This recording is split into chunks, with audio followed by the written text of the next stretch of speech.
আজকে খুব ভালো দিন। এই পরশুদিনই সারদা মায়ের জন্মদিন গেল, জন্মতিথি। ওই দিনই কল্পতরু দিবস ছিল। এই সমস্ত চারিদিকে বিভিন্ন ধর্মসভা, ভক্ত সম্মেলন হয়েছে, কত সাধু মহারাজরা কত ভালো ভালো কথা বলেছেন। আপনারা এতক্ষণ ধরে নানান রকম ভালো কথা শুনলেন, মহারাজের কাছ থেকে শুনলেন।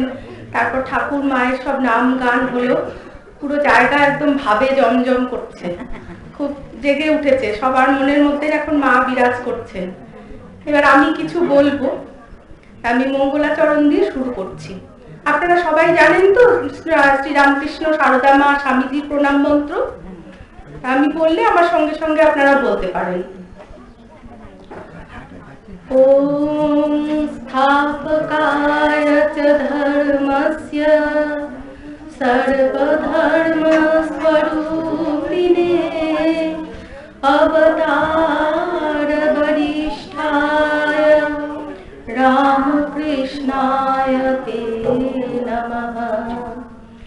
জননীং শারদাং দেবীং রামকৃষ্ণং জগদ্গুরুং পাদপদ্মে তয়ো শ্রিত্বা প্রণমামি মুহুর্মুহুঃ। ওম নমঃ শ্রী যতিরাজায় বিবেকানন্দ সুরয়ে সচ্চিৎ সুখ স্বরূপায় স্বামিনে তাপহারিণে।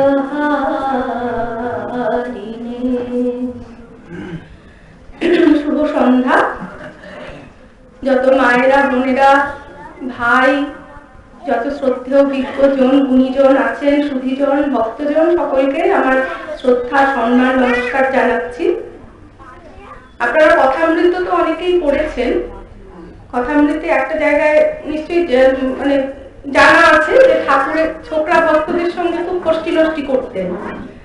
একবার শ্রীরামকৃষ্ণ ছোকরা ভক্তদের নিয়ে বসে খুব ফষ্টি নষ্টি করছেন, খুব ভালো মহা মুডে আছেন। এমন সময় মাস্টারমশাই এসে ঢুকলেন। মাস্টারমশাই যিনি কথামৃত লিখতেন, মাস্টারমশাইকে দেখে ঠাকুর বলে উঠলেন, ওই রে আবার এসেছে। সব হেসে উঠল। মাস্টারমশাই একটু লজ্জা পেয়ে গেলেন, অপ্রতিভ হয়ে পড়লেন। তখন ঠাকুর খোলসা করে বললেন যে কি জানো, একটা ময়ূরকে 4টের সময় আফিম খাইয়ে দেওয়া হয়েছিল। পরের দিন ঠিক 4টের সময় ময়ূরটা এসে হাজির, আফিমের লোভে। মানুষের ভালোবাসা পাওয়া এটা কিন্তু আফিমের একটা নেশার মতো। এই যে আপনারা এত ভালোবাসেন না, এত যত্ন করেন, আর তন্ময়ের যা ব্যবহার, মানে এত আন্তরিক, এখানে এলে আপনাদের আতিথেয়তা এত অপূর্ব, আমার মানে মন ভরে যায়। যতবার আসি অভিভূত হয়ে পড়ি, কি ভালো লাগে। আর ফিরে যাই, সারা বছর ধরে আমার মানে মনের মধ্যে প্রতীক্ষা থাকে যে আবার কখন যাব। এই 1 বছর আগে এসেছিলাম, আবার সেই ময়ূরের মতো 1 বছর পরে আবার এসে হাজির। এটা শুধু এই আন্তরিকতার লোভে খুব ভালো লাগে। মানে এখানে পুরো পরিবেশটা ভীষণ সুন্দর। তারপর এই ধনঞ্জয়ের সঙ্গে কথা হলো, ও বলছিল যে আমাদের গ্রামটাকে রাজধানী বলে, মানে ঘরে ঘরে সবাই শিক্ষিত, অশিক্ষিত কেউ নেই, প্রত্যেকটা ঘরে মাস্টার পাড়া নাকি এটা। শুনে আরো খুব ভালো লাগলো। তা আজকে আমরা মায়ের একটু কথা বলবো বলে, যেহেতু মায়ের জন্মতিথি গেছে, সারদা মায়ের কথা বলবো বলে একটু ভেবে এসেছি মনে মনে। মায়ের কথা বলা তো খুব কঠিন, মানে কি বলবো। আমরা বলি না শিব করতে বাদর করব। মাকে স্বয়ং ঠাকুর বলছেন যে ও সারদা সরস্বতী, ও কি যে সে, ও আমার শক্তি, ও জ্ঞান দিতে এসেছে। সেই মায়ের কথা বলার কতটুকু যোগ্যতা আমার আছে কে জানে। আপনারা মানে আমাকে ডেকে আনেন, তারপর আপনাদের প্রত্যাশা পূরণ করতে পারবো কিনা, ভালো লাগবে কিনা একটা সংকোচ হয়, লজ্জা লাগে, ভয় লাগে যে আমি কি বলার যোগ্য মহামায়া সম্বন্ধে। তারপর আবার ভাবি যে আচ্ছা আমি কিছুটা বই পড়েছি, হয়তো সেই বইয়ের কয়েক পাতা মনে রাখতে পেরেছি, সেই মনে রাখা থেকে খানিকটা গুছিয়ে নিয়ে আপনাদের সামনে একটু বলতে পারছি। এইটুকুনি ক্ষমতা মাই হয়তো আমাকে দিয়ে রেখেছেন, যে মানুষকে যাতে তাদের কথা আমি শোনাতে পারি। সেই জন্য হয়তো মায়ের এটাই উদ্দেশ্য, সবই তো মায়ের ইচ্ছা ছাড়া কিছুই তো হয় না, আমি যে মুখটুকু নাড়বো সেটুকু তারই ইচ্ছাতেই হচ্ছে। তো সেই মাকে বলা হয়, গৌরী মা একবার ঠাকুরের সামনে রহস্য করে বলছেন, ঠাকুর বলছেন বলতো গৌরদাসী আমি বড় না তোর মা বড়? তখন উনি বলছেন যে অনন্ত রাধার মায়া কহনে না যায়, কোটি রাম কোটি কৃষ্ণ হয় যায় রয়। সেই অনন্ত রাধার কথা বলবো। তা বলতে তার আগে আমি ঋগ্বেদ থেকে একটা সূক্ত বলছি, তার নাম মেধা সূক্ত। এই শারদা সরস্বতীর বন্দনা করার জন্য আমি মেধা দেবীর আশ্রয় নিচ্ছি, শরণ নিচ্ছি। ওম যচ্ছন্দসাম ঋষভো বিশ্বরূপঃ ছন্দোভ্যোদ্ধমৃতাৎ সম্বভুব समेन्द्रो मेधया स्पृणोतु अमृतस्य देवधारणो भूयासं शरीरं मे विचर्षणं जिह्वा मे मधुमत्तमा कर्णाभ्यां भूरि विश्रुवं ब्रह्मणः कोशोऽसि मेधया विहितः श्रुतं मे गोपाय। ओम शांति शांति शांति। মেধা সূক্তমের অর্থ হলো আমি সেই মেধা দেবীর শরণ নিচ্ছি যিনি সাক্ষাৎ ব্রহ্মের কোষ থেকে জাত হয়েছেন।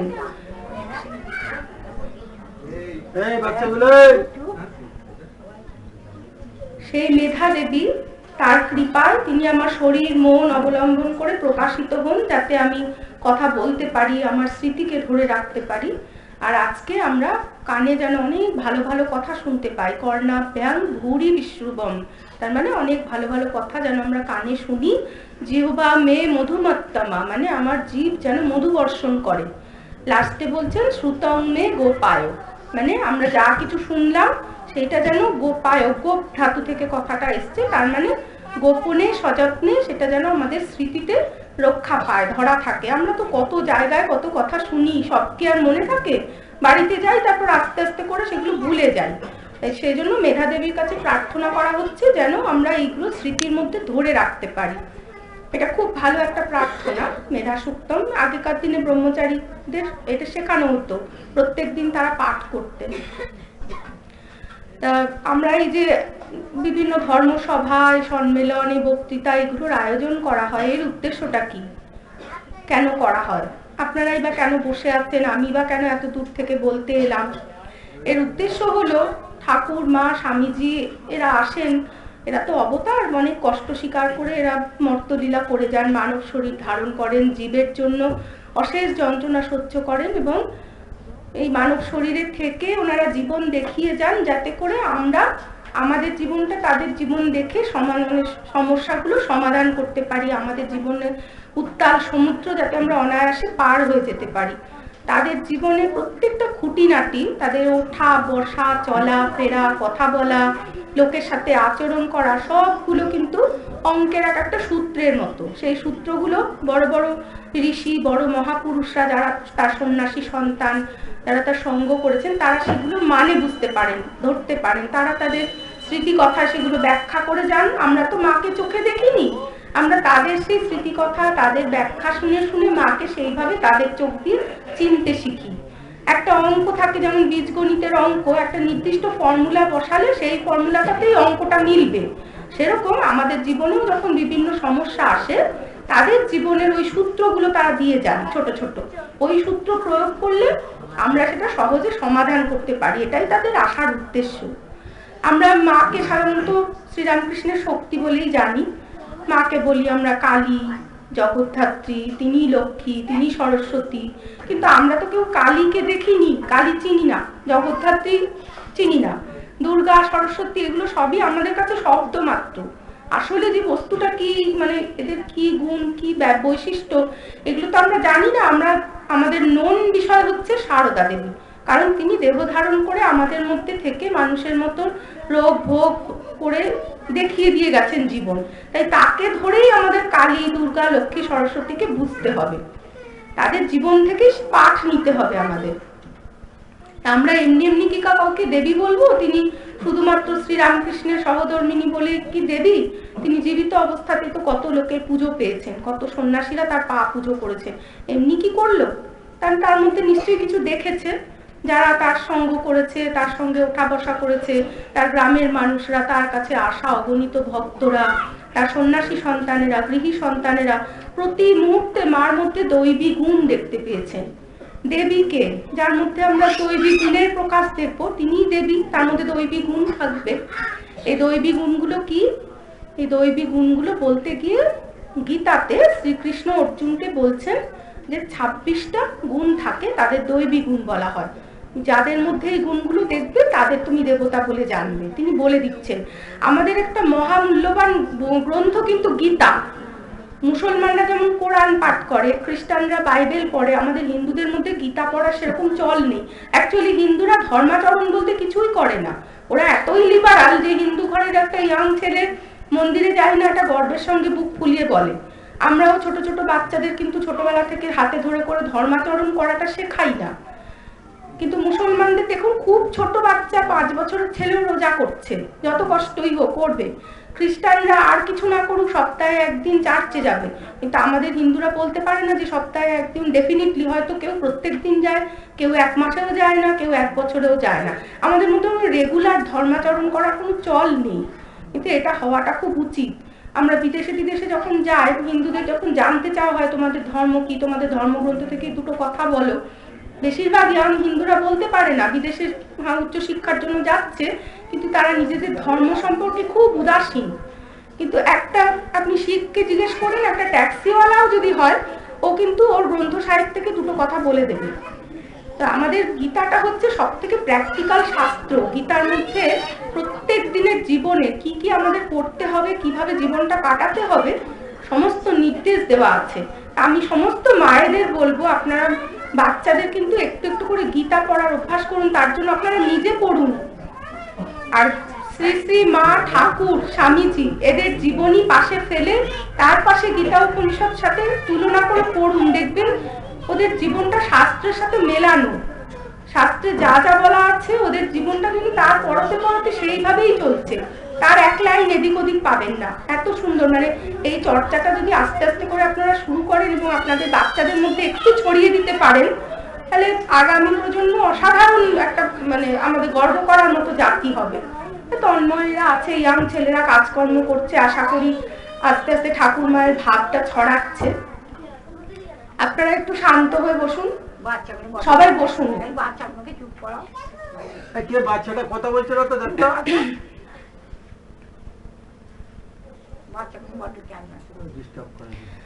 এই 26টা গুণের কথা বলছিলাম। 26টা গুণ কি কি না আমি লিখেছি, আমার মনেও আছে, আমি বলছি আপনাকে। গীতার এই শ্লোকটা ধরে পড়ে শোনাচ্ছি। অভয়ং সত্য সংশুদ্ধি জ্ঞান যোগ ব্যবস্থিতি দানং দমশ্চ যজ্ঞশ্চ সার্ধায়স্তপ আর্জবম অহিংসা সত্যম অক্রোধস ত্যাগ শান্তিরপৈশুনম দয়া ভূতেষু ললুপত্তং মার্দবং হ্রি রচাবলম তেজক ক্ষমা ধৃতি শৌচম অদ্রোহ নাতিমানিতা ভবতি সম্পদং দৈবীম অভিজাতস্য ভারত।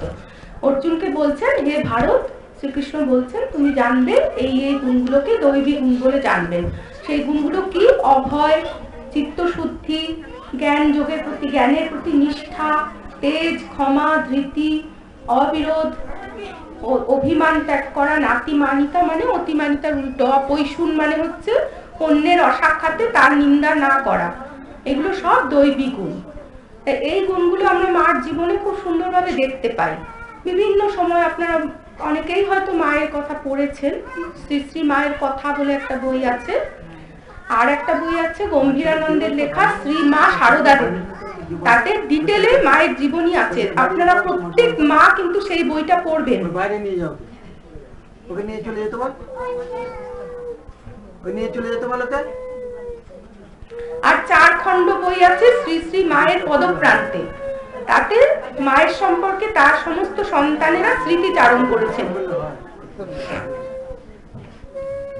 এই 3টে বইয়ের নাম আমি বললাম, আপনারা আনিয়ে নেবেন। এটা বেলুর মঠের শোরুম থেকে এই আশ্রমে আপনারা পাঠ করবেন এবং প্রত্যেকে ঘরে পড়বেন, পাঠ শুনবেন। এখানে যেন এরকম পাঠ হয়, কারণ মায়ের জীবনটা কিন্তু এখন খুব দরকার অনুধ্যান করা। এই ধর্মসভাগুলোর উদ্দেশ্যই তাই, যাতে আমরা তাদের জীবনের অনুধ্যান করতে পারি। কারণ সংসারে আমাদের হাজারটা কাজ, আমরা তো মুনি ঋষি নই, যোগী নই যে হিমালয়ের বনে বসে আছি দিনরাত ভগবানের চর্চা করছি। আমাদের কাজের মধ্যে থাকতে থাকতে আধ্যাত্মিক ভাবটা মলিন হয়ে যায়, আমরা ভুলে যাই, চাপা পড়ে যায়। তো এই বারবার এদের জীবনের অনুধ্যানটা বারবার করে করতে হয়। এই জন্য ধর্মসভাগুলোর এত গুরুত্বপূর্ণ যে যতবার মানুষ এগুলো শোনে ততবার নতুন করে ওই ভাবটা রিভাইভ করে, মানে পুনরুজ্জীবিত হয়ে ওঠে, জেগে ওঠে। সেজন্য এগুলো বারবার শোনা দরকার, যে ওনারা কিরকম করে জীবন কাটিয়েছেন, ওনারা বিভিন্ন সিচুয়েশনে কিভাবে রিয়াক্ট করেছেন, সেইগুলো থেকে আমরা আমাদের দরকারি এটা পেয়ে যাই, সলিউশনটা পেয়ে যাই। তা এই গুণগুলোর মধ্যে আপনারা নিশ্চয়ই দেখেছেন তেজ। মা এত কোমল প্রাণা, এত লজ্জাশীলা ছিলেন, মায়ের গলার আওয়াজ কেউ শুনতে পেত না। মা ঘোমটা দিয়ে ফিস ফিস করে কথা বলতেন, গোলাপ মা ওই কথাটা জোরে উচ্চারণ করে দিতেন যে মা এই বলছেন, মা তোমাকে আশীর্বাদ করছেন, এরকম বলে দিতেন। মায়ের গলা কেউ শুনতে পেত না। সেই মা একদিন উদ্বোধনে বারান্দায় বসে বিকেলবেলা মালা জপ করছেন, সেটা 1321 সাল, গরমকাল। নিচে উদ্বোধনে এখনো আছে সেই বস্তিতে মাঠের মধ্যে কুলি মজুররা চালা বেঁধে তখন থাকতো। একটা কুলি মজুর তার বউকে প্রচন্ড মারতে শুরু করলো, কিল চর লাঠি, তারপর এমন লাঠি মারলো বউটা কোলে বাচ্চা ছিল, বাচ্চা সহ গড়িয়ে উঠোনে পড়ে গেল। তারপরেও গিয়ে লাঠি মারছে। তখন ওটা দেখে মা আর থাকতে পারলেন না, মা জব বন্ধ হয়ে গেল। মা তীব্র কণ্ঠে চিৎকার করে উঠলেন, বলে ও মিনসে, বউটাকে কি মেরেই ফেলবি একেবারে, আম হলো যা। মার গলার মধ্যে এমন কিছু ছিল, ওই কুলি ভয় পেয়ে গেল। মার মুখের দিকে তাকিয়ে গিয়ে সাপের মাথায় ধুলো পড়লে যেমন হয়, পুরো চুপ হয়ে গেল আর সঙ্গে সঙ্গে থেমে গেল। মার মধ্যে প্রচন্ড তেজ ছিল। একবার একজন গর্ভবতী মহিলাকে, তখন ব্রিটিশ শাসন ছিল, ইংরেজ শাসক হাঁটিয়ে নিয়ে যাচ্ছিল, তখন তাকে তার কষ্ট হয়েছে, ওই অবস্থায় হাঁটিয়ে নিয়ে গেছে একটা গর্ভবতী নারী, মায়ের জাত, তার কষ্ট হয়েছে। সেটা শুনে মার মুখ খুব লাল হয়ে উঠলো। মা বললো কেন, সেখানে কি কেউ এমন বেটা ছেলে ছিল না যে তাদের দুটো চড় দিতে পারে? মানে এতটা মা অন্যায় প্রতিবাদে ভীষণ মুখর ছিলেন। মা কিন্তু এরকম লজ্জাশীলা হলেও সময় মতো খুব তেজি প্রখর হতে পারতেন, তার মধ্যে অসীম শক্তি ছিল। তেমনি ঠিক উল্টোভাবে তার ক্ষমা ছিল অসাধারণ, তার ক্ষমার তুলনা হয় না। এগুলো সব দৈবিক গুণ, ক্ষমা, তেজ, এগুলো সমস্ত। তেজ মানে এমন নয় যে আমি মস্তানের মতো গিয়ে মারপিট করছি, দুটো লোককে কলার ধরে টেনে মেরে শুইয়ে দিলাম, সেই তেজ নয়। অন্যায়ের প্রতিবাদ করাটাই হচ্ছে তেজ, তেজের প্রকাশ, সঠিক তেজ সেটা। ক্ষমা দেখুন, একজন খুব খারাপ চরিত্রের মহিলা, তিনি কর্মবিপাকে কোনো কারণে তার চরিত্র নষ্ট হয়েছে, পরে তার খুব অনুতাপ হচ্ছে। উনি উদ্বোধনে এসেছেন, শুনেছেন মা এখানে থাকেন, মা জগৎ জননী, চৌকাঠের বাইরে দাঁড়িয়ে অঝরে কাঁদছেন। তখন মা বলছেন তুমি ওখানে কেন দাঁড়িয়ে আছো বাচ্চা? সে বলছে মা আমি এত পাপী, আমি তোমার এই পবিত্র মন্দিরে প্রবেশ করার যোগ্য না, আমি আসতে পারছি না। মা সঙ্গে সঙ্গে ছুটে এসে তার গলা জড়িয়ে ধরে বলছেন এসো বাবা, এসো এসো, তুমি পাপ করেছো, পাপ কি সেটা বুঝতে পেরেছো, অনুতপ্ত হয়েছো, আমি তোমাকে মন্ত্র দেবো, এসো, কোনো ভয় নেই বাবা, ঠাকুর আছেন। তো এইরকম একদিকে তেজ, একদিকে ক্ষমা, মার অসম্ভব, মানে এই সমস্ত দৈবিক গুণগুলো আমরা দেখছি যে মার মধ্যে একদম সহজাত স্বতঃস্ফূর্ত ভাবে প্রকাশ। সেটা স্বাভাবিক, মা তো দেবী, মা পরমা প্রকৃতি, মার মধ্যে প্রকৃতির সব গুণগুলো থাকবে, এটাই স্বাভাবিক। মা জগৎ জননী, ব্রহ্মাণ্ড প্রসবিনী। কিন্তু আমাদের মধ্যে তো এই গুণগুলো দেখা যায় না। আমরা যখন নিজের দিকে তাকাই তখন দেখছি যে অলোভের বদলে আমাদের মধ্যে লোভ, অপৈশুনের বদলে আমরা এত শুনছি যে অন্যের আড়ালে তার নিন্দা করতে নেই, কিন্তু তবুও দুটো লোক এক জায়গায় বলে তৃতীয় ব্যক্তির নামে নিন্দা করবে। জানিস তো ও কি করে, ও কি বলেছে, তাহলে আরে খবরটা শোন, একটা রসালো গল্পের মতন, তা জানিস না, আরে শোন শোন শোন, দারুণ উৎসাহ। দুটো মেয়ে এক জায়গায় হলো, তৃতীয় একটা মেয়ের নামে নিন্দা করবে, এটাকে পৈশুন বলে, মহা অপরাধ। এর উল্টোটা হলে অপৈশুন হচ্ছে সে একটা দৈবিক গুণ। তার মানে দৈবিক গুণ মানে যেটা দেবতার থাকে, তার মানে এটা খুবই ভালো গুণ। তাহলে ওইটার কন্ট্রোল করা যথেষ্ট কষ্টকর, তার জন্য তপস্যা করা দরকার। তা আমরা দেখছি যে আমাদের মধ্যে ক্রোধও আছে, আমাদের নাতিমানিতা, যেটা মানে নিজের সম্পর্কে খুব উচ্চ ধারণা, আমি একটা বিশাল কেউ কেটা, এটাকে নাতিমানিতা বলে, আত্মপ্রচার মানে অতিমানিতা বলে, এর উল্টোটা নাতিমানিতা। তা আমাদের মধ্যে অতিমানিতা থাকে, অক্রোধের বদলে ক্রোধ থাকে, অহিংসার বদলে হিংসা থাকে। খুব বিরল দু একজন ব্যক্তির ক্ষেত্রে আমরা দেখি তাদের মধ্যে দু একটি দৈবিক গুণের প্রকাশ হয়েছে, তার পুরো গ্রাম জুড়ে তার নাম হয়ে যায় একটা দুটো গুণ থাকলে। কিন্তু 26খানা গুণ কল্পনাই করতে পারি না যে আমাদের মধ্যে আসবে কখনো। কিন্তু কেন আমরা যদি মায়ের সন্তান হই তাহলে মা বাবার গুণ তো সন্তানের মধ্যে আসার কথা, তাহলে আমাদের মধ্যে সেটা নেই কেন? তাই না? আমাদের মধ্যে স্বাভাবিকভাবে থাকার কথা। মা নিজের মুখে বলছেন যে আমি গুরুপত্নী নই, পাতানো মা নই, আমি তোমাদের সত্যিকারের মা। তাহলে মা যদি সত্যিকারের মা হন, আমরা যদি তার সত্যিকারের সন্তান হই, তাহলে আমাদের মধ্যেও মায়ের মতো 26টা গুণ থাকার কথা, দৈবিক গুণ আছে। কেন? স্বামীজি বলছেন যে ধর্ম মানে কি?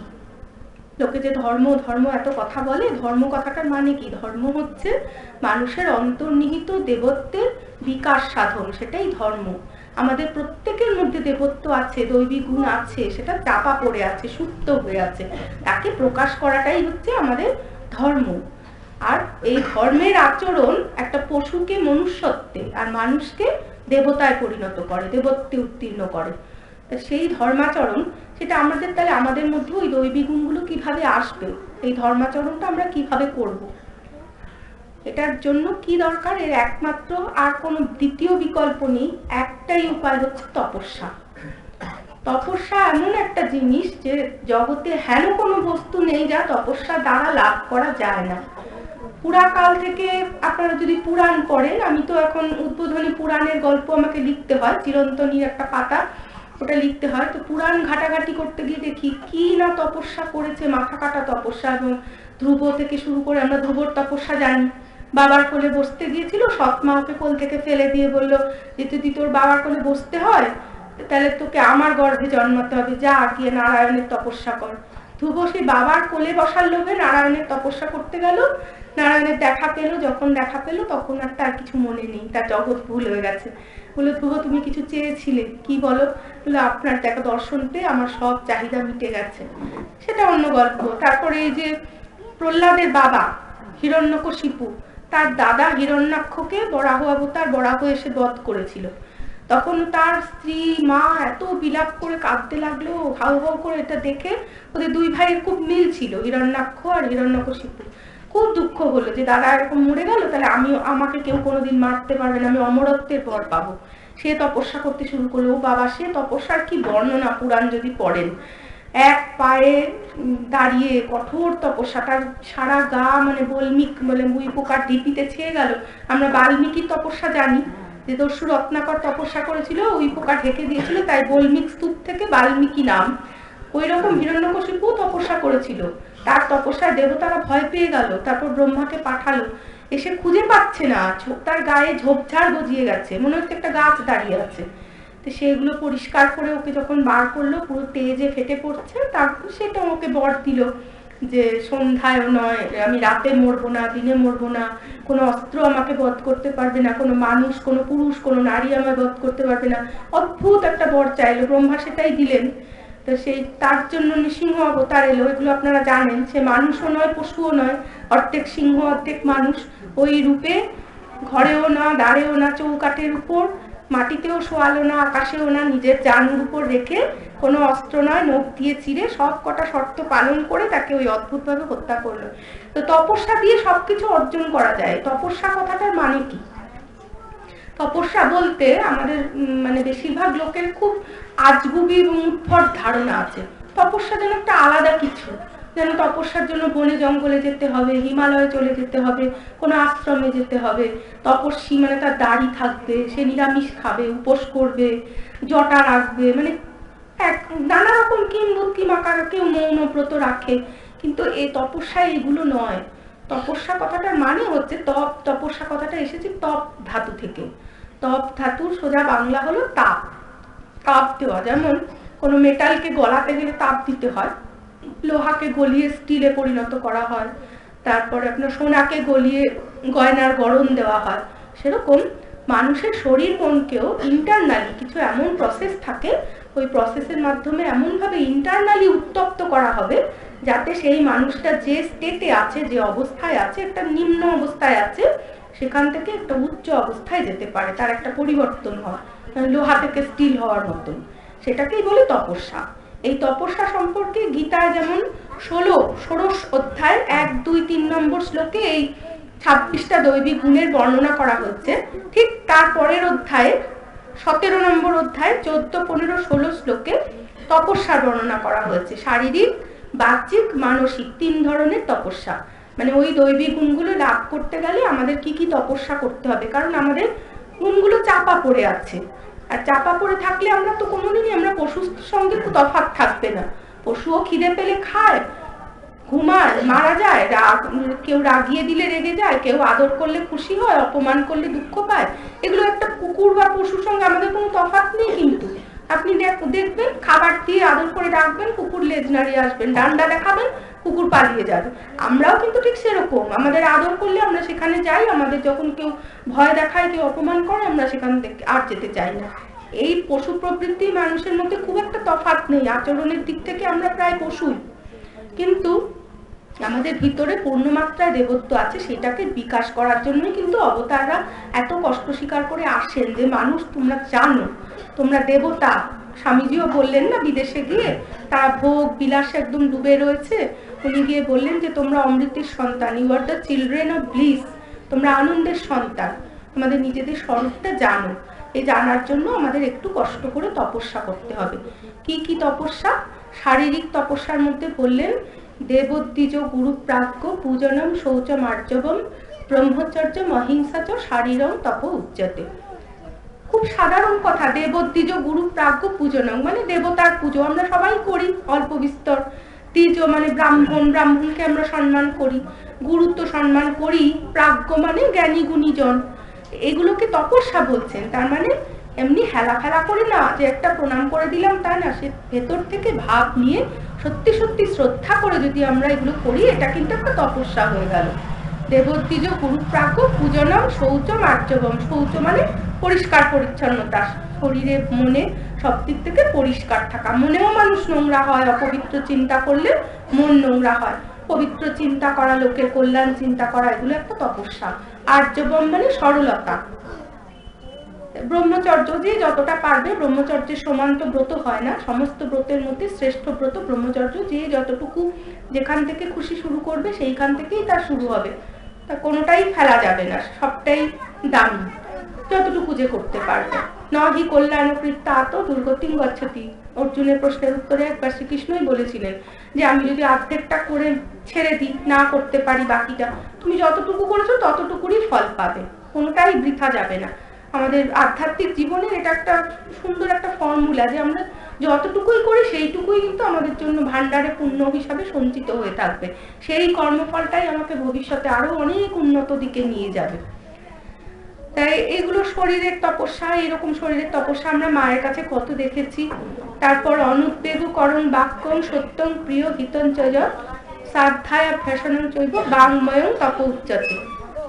বাচিক তপস্যা কি না বলছেন অনুদ্বেগকর বাক্য, মানে লোককে উদ্বিগ্ন হয়, ভয় পায় এমন কোনো বাক্য বলা উচিত না। যদি কেউ অনুদ্বেগের বাক্য বলতে পারে তাহলে সেটা তপস্যা। সত্য, প্রিয়, হিত, একই কথা, সত্য হবে, হিতকর হবে, প্রিয় হবে, এই তিনটের মধ্যে ব্যালেন্স করা খুব কঠিন। তপস্যা তো সহজে হয় না, তপস্যার জন্য একটু কষ্টই করতে হয়, একটু কষ্টকর। আমরা সেইভাবে চেষ্টা করতে পারি। মায়ের জীবনে আমরা দেখি মা কি সুন্দর, মানে মায়ের কথায় কোনোদিন কেউ উদ্বিগ্ন হয়নি, কেউ ভয় পায়নি।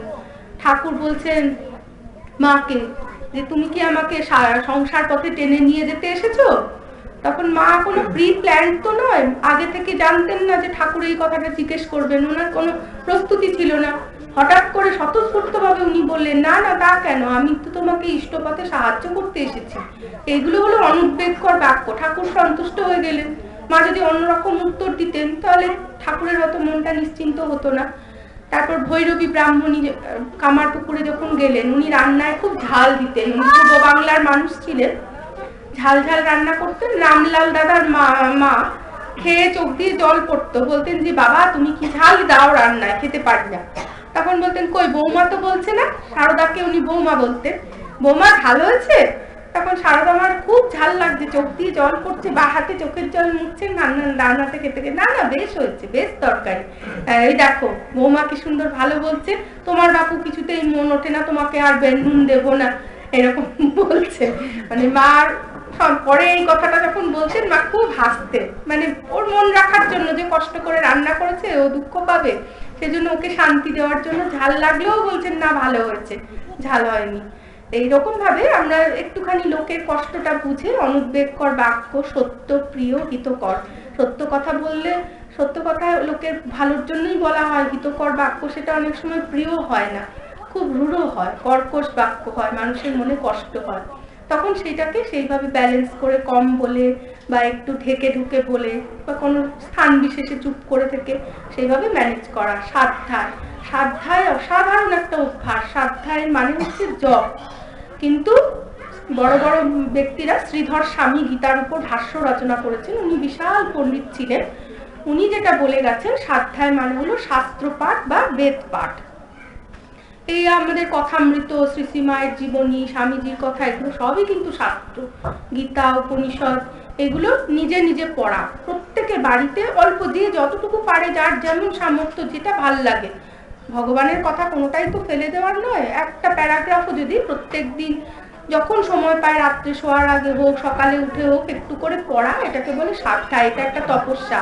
যে এটা বহু বছর ধরে মেনটেন করতে পারবে, তার মধ্যে কিন্তু শক্তি আসবে, তার দৈবিক গুণ প্রকাশিত হবে। এগুলো খুব সাধারণ মনে হয়, না একটা এক পাতা পড়লে কি হবে, না ওই এক পাতাও যদি প্রত্যেক দিন আমাকে পড়তেই হবে এরকম নিষ্ঠা ভরে তপস্যা মনে করে কেউ করে, তাতে তার মধ্যে শক্তি আসবে। এগুলো সব বাচিক তপস্যা, বাংময় তপস্যা। আর মানসিক তপস্যাটা হচ্ছে সবচেয়ে গুরুত্বপূর্ণ। কারণ আমরা তো মুনি ঋষি নই, আমাদের কাজে কর্মে থাকতে হয়, হাজার কাজের মধ্যে কত লোকের সাথে মিশতে হয়, আমাদের খাওয়া দাওয়া ঠিক থাকে না, অনেক রকম কথা বলতে হয়, অনেকে ব্যবসা করে, তার অত সত্য, প্রিয়, হিত কথা বলার সুযোগ হয় না। তারা কি করবে? তারা মানস তপস্যাটার উপর জোর দিতে হবে। মানসিক তপস্যাটা সবচেয়ে ইম্পর্টেন্ট। ওটা কেউ দেখতেও পায় না, কাউকে দেখানোরও নেই। আমার নিজের মনের মধ্যে আমি তপস্যা করছি, কেউ জানতে পারছে না, কিন্তু আমি নিজে নিজে খুব উন্নত হয়ে যাচ্ছি। মানসিক তপস্যার মধ্যে মেইন হচ্ছে মনঃপ্রসাদ। মনঃপ্রসাদ সৌম্যত্বম মৌনমাত্মপি নিগ্রহ ভাব সংশুদ্ধিরিত্যেতৎ মানসং তপ উচ্যতে। তার মানে হচ্ছে মনঃপ্রসাদ মানে মনের প্রসন্নতা। সমস্ত অবস্থায় মনটাকে প্রসন্ন রাখার চেষ্টা করা, এটা বিরাট বড় একটা তপস্যা। আমাদের তো চাওয়ার কোনো শেষ নেই। প্রত্যেকটা মানুষই আমরা খুব চাই, আর চাইলেই হয় কি, যখন চেয়ে জিনিসটা পাই তখন মন খুশি হয়, আর যখন পাই না তখন মন বিরক্ত হয়। আর সেই বিরক্তি, সেই দুঃখটা বাইরের আচরণে প্রকাশ পায়। সেজন্য আমরা প্রসন্নতাটা ধরে রাখতে পারি না। কিন্তু যদি আমাদের চাওয়াটা, মা যেটা যার জন্য নির্বাসনার উপর এত গুরুত্ব দিলেন না, নির্বাসনা হলে এক্ষুনি হয়, আমাদের তো হয় না। আমাদের ওটা চেষ্টা করে করে মনের প্রসন্ন ভাবটা আনতে হবে, যুক্তি দিয়ে বিচার করে নিজের নিজের মতন করে সেটা শিখতে হবে। মনঃপ্রসাদ সৌম্যত্বম, সৌম্য ভাব, সেটা মনের প্রসন্নতা থাকলে আপনি এসে পড়ে। মৌনম আত্ম বিনিগ্রহ। মৌন মানে কিন্তু কথা বন্ধ করে মুখ টিপে থাকা মানে মৌন নয়। অনেকে মৌনব্রত পালন করেন, মুখ বন্ধ করে রাজ্যের যাবতীয় কথা মনের মধ্যে গিজ গিজ করছে, তখন ইশারায় সব ইশারা করতে থাকে। লিখে অনেকে শান্তি হয় না, ইশারায় বোঝাতে পারছি না, কাগজ পেন দাও, লিখে দেয়। ওটাতে কিছুই লাভ হচ্ছে না। ওটা জিভটাকে শাসন করেছে, কিন্তু আমার মন তো অনর্গল চিন্তা প্রডিউস করছে। সেই মনটাকে কে শান্ত করবে? সেজন্য মৌন কথাটাকে ব্যাখ্যা করছেন শ্রীধর স্বামী মুনির ভাব। মুনির ভাব কি? যে মনন করে। তার মানে মনের মধ্যে আমরা ওই অবতার পুরুষদের জীবন, তাদের লীলা, কোনো একটা জপ বা কোনো স্তোত্র, এগুলোকে যদি মনের মধ্যে মনন করতে থাকি, ভাবতে থাকি, সেটাই কিন্তু মৌনর কাজ হবে। তখন এমনি মুখ কথা বলবে না, মনের মধ্যে ওই চিন্তাটা চলতে থাকবে, বা জপ চলতে থাকবে, বা ধ্যান চলতে থাকবে। সেগুলো হচ্ছে মানসিক একটা তপস্যা। আর আত্মবিনিগ্রহ কি না? বিষয় থেকে মনটাকে গুটিয়ে নিয়ে আসা। বাইরে মনে নানা বিষয় মন ছড়িয়ে থাকে, সেখান থেকে গুটিয়ে এক জায়গায় আনা, একাগ্র করার চেষ্টা করা, সেটাই হচ্ছে আত্মবিনিগ্রহ। আর ভাব সংশুদ্ধি। ভাব সংশুদ্ধি তো ভীষণ ইম্পর্টেন্ট। ঠাকুর এটাকে খুব সহজ করে বলেছেন, মন মুখ এক করা। তার মানেই হচ্ছে ভাব সংশুদ্ধি। মনে এক মুখে এক করলে সমস্তটাই ফাঁকি পড়ে গেল, ভাবের ঘরে চুরি হয়ে গেল। মন মুখ এক করাটাই হচ্ছে ভাব সংশুদ্ধি। এই তপস্যাগুলো আমরা অভ্যাস করতে পারি। আজকে থেকে, এই মুহূর্ত থেকে বাড়ি গিয়েই প্রত্যেকেই যদি অন্তত একটা করে ধরি, এতগুলো তপস্যা তো বলা হলো, এর মধ্যে কোনো একটা নিয়ে যদি শুরু করি, দেখবেন কান টানলে মাথা আসে বলে না, একটা থেকে সব এসে পড়ে। এটা একটা গল্প আমি লিখেছিলাম, উদ্বোধনের অগ্রহায়ণ সংখ্যায় বেরিয়েছে, চরিত্র বল পরম সম্পদ। সেই গল্পতে আছে যে দৈত্যরাজ প্রহ্লাদ তো ওর বাবা হিরণ্যকশিপুকে যখন নৃসিংহ অবতার মেরে ফেললেন, তখন প্রহ্লাদকে বললেন এবার তুমি সিংহাসনে বসো, রাজা হও, রাজ্য শাসন করো। তো প্রহ্লাদের গুণ তো ভীষণ বড় হরিভক্ত, ওনার গুণ দিয়ে, ওনার চরিত্র বল দিয়ে উনি ত্রিভুবন জয় করলেন, বিশাল দোর্দণ্ড প্রতাপ, পৃথিবীর রাজা হলেন, পৃথিবীর অধিপতি হলেন। তখন প্রহ্লাদের এত বারবারন্ত দেখে দেবতাদের খুব হিংসা হলো। দেবতারা দেবরাজ ইন্দ্রকে পাঠালেন যে যে করে পারো ওর শক্তি নষ্ট করো। তখন দেবরাজ ইন্দ্র একটা ব্রাহ্মণের ছদ্মবেশে ওনার কাছে এলেন শিষ্য সেজে, যে আমাকে আপনি এত বড় রাজা, আমি আপনার কাছ থেকে একটু শিক্ষা পেতে চাই। বলছে আমার তো সময় নেই, আমার ত্রিভুবন শাসন করতে হয়, তোমাকে আমি কখন শিক্ষা দেব। তো উনি ছাড়লেন না, সঙ্গে সঙ্গে ঘুরছেন, ওনাকে খালি সেবা করছেন, খালি সেবা করছেন। অনেকদিন সেবা করতে করতে ওনার প্রসন্ন হলেন। তখন বলছেন যে আমি আপনার উপর খুশি হয়েছি, তুমি কি চাও বলো। তখন ও বলছে যে যদি সত্যি আপনি সন্তুষ্ট হয়ে থাকেন, আপনার শীল আমাকে দান করুন। শীল মানে হচ্ছে চরিত্র বল, চরিত্র বল দিয়ে ত্রিভুবন জয় করা যায়। তখন প্রহ্লাদ আর কি করবেন বুঝতে পারলেন যে খুব ফেসে গেছি, আর কথা দিয়ে ফেলেছে। দৈত্যদের এটা খুব, ওদের কথার দাম থাকে, ওরা যদি কাউকে কিছু দেবে বলে, দান করবে বলে, দেবেই। যেমন দৈত্যরাজ বলি বামন সেজে, বামন অবতার এলো না বিষ্ণু, এসে ত্রিপদ ভূমি চেয়ে নিল। শুক্রাচার্য বুঝতে পারলেন ওর গুরু যে ছদ্মবেশে এসেছে, তুমি একে দান করো না, কিন্তু বলি শোনেনি, গুরুর কথা না শুনে বিষ্ণুকে দিয়ে দিল। তখন ত্রিভুবন 3 পাদের ভূমিতে, আর 2 পাদে স্বর্গমর্ত পাতাল ছেয়ে নিল, আর 1 পা রাখলো বলির মাথার উপর, ওকে পাতালে পাঠিয়ে দিল। সেই রকম প্রহ্লাদও দানের প্রতিশ্রুতি দিয়ে ফেলেছে, এখন আর কিছু করার নেই। তখন বললেন ঠিক আছে তথাস্তু, তোমাকে আমার শীল দান করলাম। প্রহ্লাদের যখন শীল মানে চরিত্র বল চলে গেল, তখন উনি খুব বিমর্ষ হয়ে বসে আছেন। দেখলেন শরীরের মধ্যে থেকে জ্যোতির্ময় ছায়ার মতন একটা একটা করে মূর্তি বেরিয়ে যাচ্ছে। জিজ্ঞেস করছেন তুমি কে? বলছে আমি সত্য, তুমি আমি দয়া, তুমি আমি তপবল। এরকম করে করে সব বেরিয়ে গেলে আস্তে একটা নারী মূর্তি বেরিয়ে যাচ্ছে জ্যোতির্ময়ী। তখন উনি গিয়ে ছুটে গিয়ে পা জড়িয়ে ধরলেন, মা তুমিও আমার ছেড়ে চলে যাচ্ছ? কে তুমি মা, বলো, তোমার পরিচয় দাও। তখন বললেন আমি স্ত্রী। তুমি ছেড়ে আমার চলে যাচ্ছ, স্ত্রীহীন হয়ে আমি থাকবো কি করে? তখন বললেন বাবা চরিত্র বলকে আশ্রয় করে এই সব থাকে, চরিত্র বল চলে গেলে এগুলো আর কিছুই থাকতে পারে না। সেই রকম যেমন একটা চলে গেলে সব চলে যায়, তেমন আবার একটা এলে সব আসে। সত্য হোক, দয়া হোক, সাধ্যায় হোক, মনপ্রসাদ হোক, যে কোনো একটা তপস্যার বিষয়কে যদি আমরা আঁকড়ে ধরে থাকতে পারি, মানে সেই রকম ধরার মতো করে জীবনে ধরতে পারি, তাহলে কিন্তু আমাদের মধ্যে একে একে সমস্ত দৈবিক গুণ হয়ে চলে আসবে, আমরাই দেবতা হয়ে যাব। এই এত ধর্মসভা, এত আলোচনা চক্র, এই সব কিছুর উদ্দেশ্য তখন সফল হবে। ঠাকুরমা কিন্তু এটাই চেয়েছিলেন। আর সব শেষে একটা লাস্ট মায়ের উপদেশ বলে শেষ করব। মা যেটা একদম শেষ সময় মৃত্যুশয্যায় শুয়ে, মৃত্যুর আসন্নকাল পূর্বে উনি বলেছিলেন, মা শুয়ে আছেন, তখন অন্নপূর্ণার মা নামে একজন উনি এসেছেন মায়ের কাছে। ওনাকে ভেতরে ঢুকতে দেয়নি সেবিকারা, বাইরে চৌকাঠের কাছে বসে উনি কাঁদছেন। তখন মা ইশারায় বলছেন কাঁদছো কেন? উনি বললেন যে তুমি তো চলে যাচ্ছ মা, আমাদের কি হবে? তখন মা বললেন ভয় কি? তোমরা ঠাকুরকে দেখেছো, ভয় কি? তার মানে ঠাকুরকে দেখেছেন মানে তার আর পরকালের চিন্তা করতে হবে না, তার মুক্তি অনিবার্য। কিন্তু তারপরেই মা একটা কথা বললেন, যে এই কথাটা অন্নপূর্ণার মাকে উদ্দেশ্য করে বলা হলো, সমস্ত জগৎবাসীর জন্য সব থেকে ইম্পর্টেন্ট কথা, মার শেষ বাণী। মা বললেন যদি শান্তি চাও মা, কারো দোষ দেখো না, দোষ দেখবে নিজের। জগৎকে আপনার করে নিতে শেখো, কেউ পর নয় মা, জগৎ তোমার। এই প্রত্যেকটা কথা বা আপনারা যদি শান্ত মনে ভাবেন, মানে এত অপূর্ব ইম্পর্টেন্ট কথা। এই কথাটা বলতে গিয়ে আমার একটা কথা খুব মনে পড়ছে। আমরা ক্লাস করি বিবেকানন্দ ইউনিভার্সিটিতে, গীতা উপনিষদের ক্লাস হয়। আমাদের স্বামী আত্মপ্রিয়ানন্দজি উপাচার্য উনি ক্লাস নেন, উনি এই উদাহরণটা খুব দেন। উনি বলেন যে মুখের মধ্যে জিভ আর দাঁত থাকে, জিভ আর দাঁত দুটোই খাবার খেতেও সাহায্য করে, কথা বলতেও সাহায্য করে। কারণ দাঁত পড়ে গেলে তো চোখখানো মুখে দেয়, জানেন তো কিরকম কথা বেরোয়, কথাই অন্যরকম হয়ে যায়। জিভ আর দাঁত অ্যাডজাস্ট করে আমরা খাবার খেতেও যেমন সাহায্য করে, কথা বলতেও সাহায্য করে, কিন্তু দুটো প্রকৃতি সম্পূর্ণ ভিন্ন।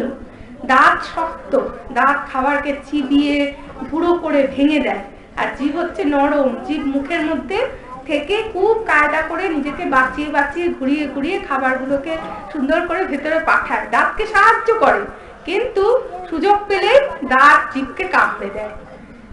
জীব কিন্তু কারোর ক্ষতি করে না, দাঁত কিন্তু জীবকে কামড়ে দেয়।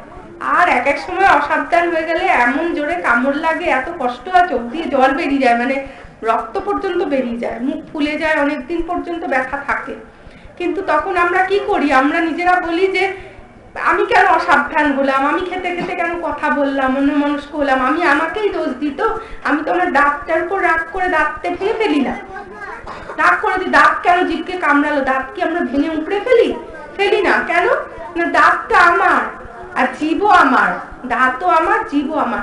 এইটা যদি আমরা মনে রাখতে পারি যে সবটাই আমার, দোষটা আমার, ওদের কারোর কোনো দোষ নেই, ওদের প্রকৃতি অনুযায়ী ওরা কাজ করেছে, দাঁতের প্রকৃতি ওই রকম, তাই জন্য তাহলে আর কারোর উপর দোষ ভাবটা থাকে না। যেমন মায়ের দুই ছেলে থাকে, এক ছেলে হয়তো শান্ত ভালো কথা শোনে, আর এক ছেলে বাধ্য অবাধ্য, একগুঁয়ে গোয়ার রাগী জেদি, কথা শুনছে না। কিন্তু দুই ছেলেরই যদি পেট না ভরে মার কিন্তু শান্তি হয় না। সে রাগী জেদি ছেলেই হোক আর ভালো ছেলে হোক, দুটো ছেলে পেট ভরে খাওয়া হবে তবে মার শান্তি হবে, একটা ছেলে অভুক্ত থাকলে মার শান্তি হবে না।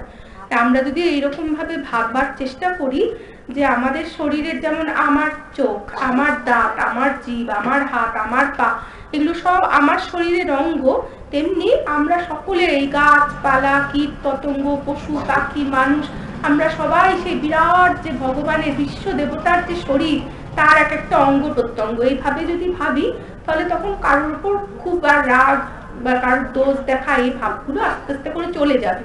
এটা প্র্যাকটিস করতে হয়, কারণ মা বলছেন জগৎকে আপন করে নিতে শেখো। মা কিন্তু বলছেন না জগৎকে আপন করে নাও, জগৎ আপন, আপন তোমাকে করতে হবে, এরকম না। মা বললেন কিন্তু জগৎকে আপনার করে নিতে শেখো, তার মানে এটা শিখতে হবে। সেদিন স্বামী সুপর্ণানন্দজিও বলছিলেন quality to achieve, to learn, এটা আমাদের শেখার একটা বিষয়, আমাদের নিজের নিজের মতন করে শিখতে হবে, ওটা কেউ কাউকে শিখিয়ে দিতে পারবে না। কিভাবে আমরা জগৎকে আপন করে নেব, যে শত্রু আছে তাকে মিষ্ট কথায়, তাকে ভালোবাসা দিয়ে, কিছু দিয়ে, জিনিসপত্র, যে জিনিস চায়, হয়তো স্থূলভাবে সে কিছু চাইছে, তাকে তাই দিয়ে শান্ত করো যে যেমনটি চায়। এইভাবে আস্তে আস্তে করে জগৎকে আমাদের আপন করে নিতে হবে, কিন্তু জানতে হবে মনে মনে কেউ পর নয়, দোষটা কারোরই নয়, কারোর দোষ দেখো না, দোষ দেখতে নিজে। এরকম করতে করতে জীবনে শান্তি আসবে, এই অভ্যাস করতে করতে। আর আমরা তো চেষ্টা করব, আমাদের পক্ষে তো সবটা পারা সম্ভব না, তারপর তো উনি কৃপাময়ী করুণাময়ী জননী আছেন, তিনি হাত ধরে বাকিটুকু নিয়ে যাবেন। আমি এটা বলে প্রণাম জানিয়ে মাকে আমি নিবেদন জানিয়ে শেষ করব যে মা, আমরা এই যে এত আয়োজন হয়, এত ধর্মসভা, এত কথাবার্তা, বক্তৃতা, আমরা কত কথা শুনে নিয়ে যাই, আমরা যেন সত্যি সত্যি তোমার ছেলে মেয়ে হতে পারি। মা যেমন বলেছেন সকলে আমার সন্তান, জগৎ জোড়া আমার সন্তান আছে, মা আমরা যেন ঠিক ঠিক তোমার ছেলে মেয়ে হতে পারি, তোমার ছেলে মেয়ে। মা তো দেবী, দেবীর ছেলে মেয়ে কি আর দেবতা ছাড়া আর কিছু হবে? আমরা যেন দেবতা হয়ে উঠতে পারি, এই প্রার্থনা। নমস্কার।